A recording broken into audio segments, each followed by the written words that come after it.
Welcome to the quietest ones in the room with your host, Trey.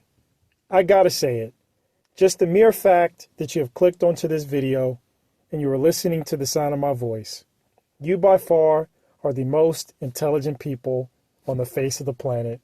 So once again, thank you for joining me. The clown of the day is here, ladies and gentlemen, and the clown of the day happens to be billionaire investor Peter Thiel. Peter Thiel, as of recent, has issued a stark warning about an impending catastrophe in the U.S. real estate market. He's highlighting a growing economic divide that favors older property owners while leaving younger generations increasingly disadvantaged. And we've discussed this so many times, how that's a reality.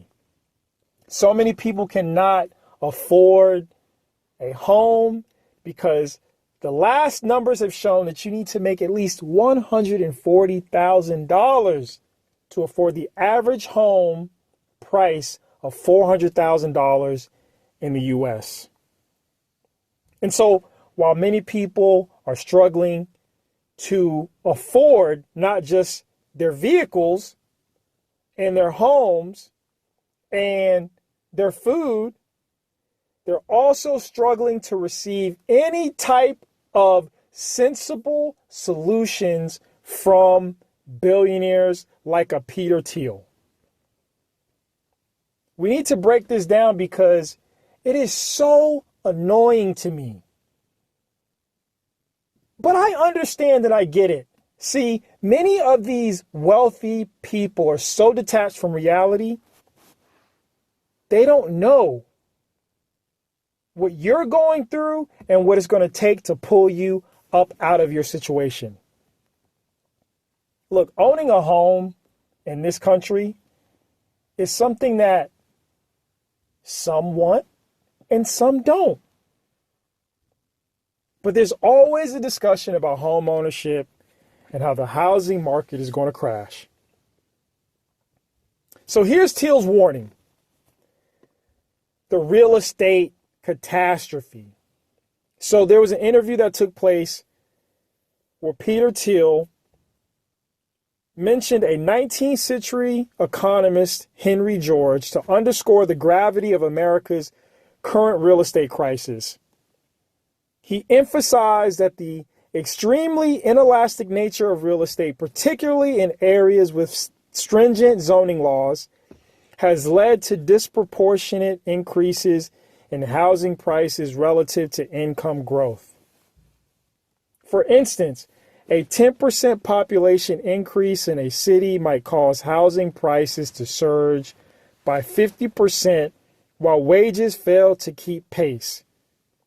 This dynamic results in significant wealth accumulation for existing property owners, especially baby boomers, while younger and lower middle class individuals struggle to enter the housing market. This is what Peter Thiel talked about, okay? And as I mentioned, he drew from Henry George's influence, a 19th century economist. And just to give a little perspective on that, Henry George's economics theories warn of the dangers of land monopolization and advocate for land value taxation.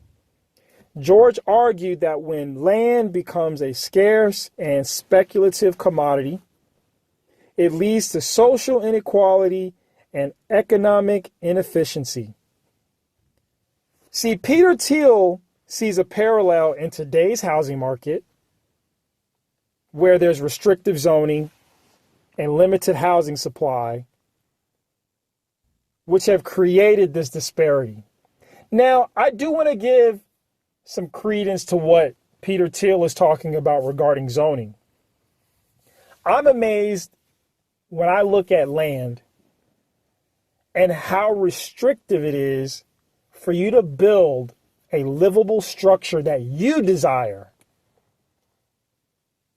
Many of these communities, these rural areas, have ordinances laws in place that do not allow you to build like you want. Sometimes rightfully so, because certain types of land need to be preserved. I think most of us would agree with that. We don't want any and everything being built any and everywhere. So some of the zoning makes sense. Some of the laws make sense. But sometimes you're like, can I just build something that is livable? Why does my property and the shelter that I want to build to live in have to look like what you deem it should look like? But there are some locations where you don't have to worry about those types of issues. So this is really what I want to get into. I could talk about Peter Thiel all day, but I want to break down why he's the clown of the day. Essentially, my critique points out the complexities that often get glossed over when billionaires like Peter Thiel talk about the economic catastrophe that's about to come with the housing market. See, Thiel is framing baby boomers and zonings as the larger issue as it pertains to affordability of home ownership in this country. Now, like I said, zoning laws, I do understand that a lot of times they are restrictive. I wish there was more freedom in that space. So I concede to that point. Baby boomers benefiting from rising property values? Yes, but everybody who owns a property has been benefiting from rising property values due to inflation. And that's the thing, at least one of the things that really irritate me regarding these billionaires. They act as if they don't understand how the game works. They act as if they don't understand that large institutional investors that they're often invested into, like D.R. Horton, BlackRock, don't own significant housing stock. Especially, these companies especially, and these billionaires especially own rental properties and benefit immensely from this. So the problem isn't just zoning. It's wage stagnation, inflation, speculative investment, and wealth consolidation. So Peter Thiel wants to blame zoning and baby boomers, but doesn't want to address fully, let's pay people more. And I have to look at him and say to myself, Peter Thiel, what are you paying the bottom third of individuals that work for you at your companies? Are they making enough to afford the average home in America of $400,000? So these people talk a good game. You think because they've been successful in one space, like Peter Thiel's been successful in tech, that somehow he understands what's best for you. How could he? Why? Because he's wealthy? And his wealth has been built off the backs of everyday, regular people? I've said it before, the wealthy don't get wealthy off of the wealthy. They get wealthy off of us.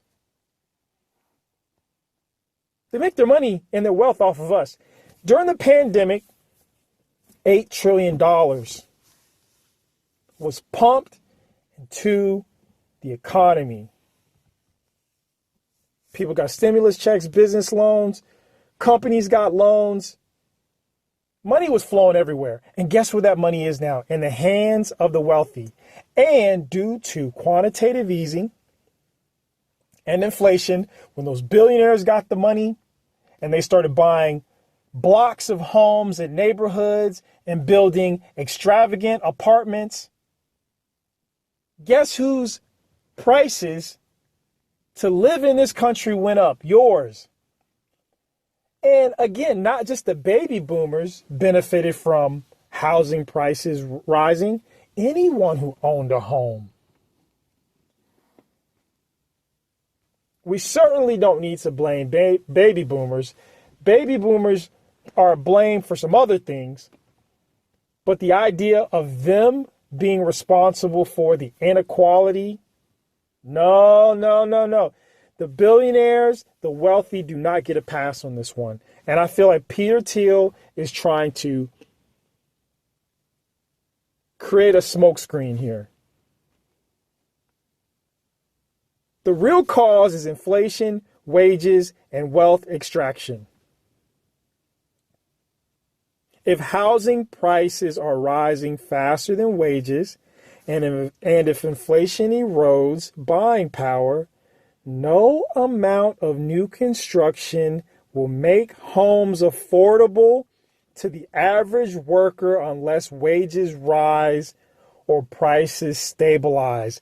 But once again, we live in a country where, because inflation is built in, the prices of the assets just go up. And I know Peter Thiel wants that. He wants his home value to go up, and he wants the valuation of his businesses to increase and the value of his investments to increase. And while he plays the game like he's not benefiting and there are zoning issues and we should blame the baby boomers, no, he's doing it so you don't think about him. Him, along with the others who benefit from the average everyday person.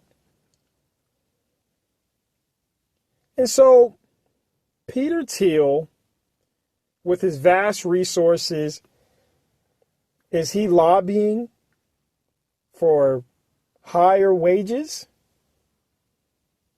I think not. I think Peter Thiel, just like many business owners and institutions that I've worked with,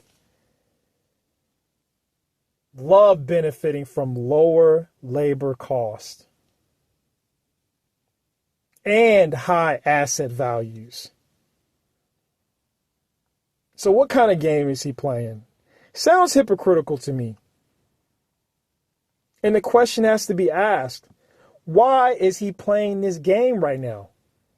There's too much at stake. Right now, there's so many people struggling to find work. The unemployment rate that you see of the 4%, there's about, is one number. There's also a functionally unemployed number that's in the 20 to 25% range. And then we just heard about AI looking to replace another 10 to 20% of the workforce. Or at least increasing the unemployment rate another 10 to 20%. So what is he doing here? Zoning reform, really? No, I will not lose and take my eyes off what the real problem is. And it's the wealthy not playing fair. They like to shift the blame. For all intents and purposes, listen, many baby boomers are just regular people who might have had a home passed down to them by their mother or father or grandparents. Or they might have been people who were in the military, who worked for the government, had a nice job with a pension, and it's not like they lived this wealthy life. They paid their house off, and as the property values went up, now they're just house rich while some people are house poor.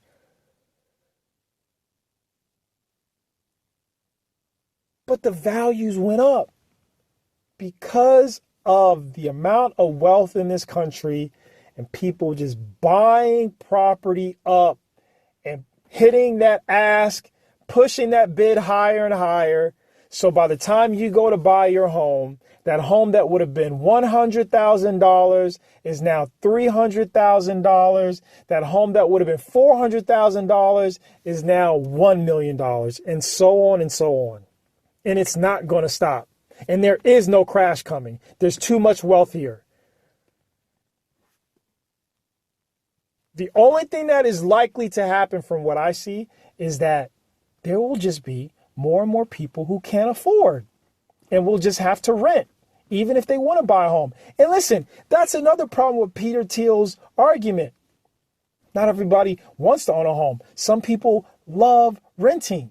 But I'll tell you what everyone agrees with. Giving them more wages. Everyone wants more wages. But these companies don't want to share more of the profits with the workers because it's gimme, gimme, gimme, gotcha. Me, me, me. While they built the company off of your sweat equity.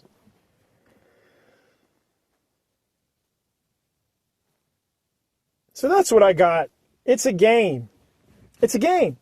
And maybe you disagree. Please share your thoughts in the comment section. Maybe you agree with Peter Thiel. It's the baby boomers and zoning. I disagree. It's the wealthy and the corporations that they back and purchase large amounts of land and neighborhoods. I just recently heard from someone that I just met who said there's a whole neighborhood here in the Triangle area in North Carolina. Sorry, a whole community that's being built. And they're all rentals. Hundreds of homes, just rentals. So, what do we do? Do you want people to rent or do you want people to own?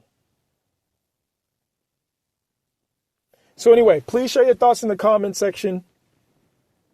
Is there a catastrophe coming? Is the housing crash that people have been calling for after 2008, when there was a crash, are we looking to experience that again? I don't think so, but many do. Let me know what you think. Please like, share, and subscribe. As always, I want to thank each and every one of you for taking the time in your busy life to listen to the quietest ones in the room. It is much appreciated. And as I always say, ladies and gentlemen, until next time.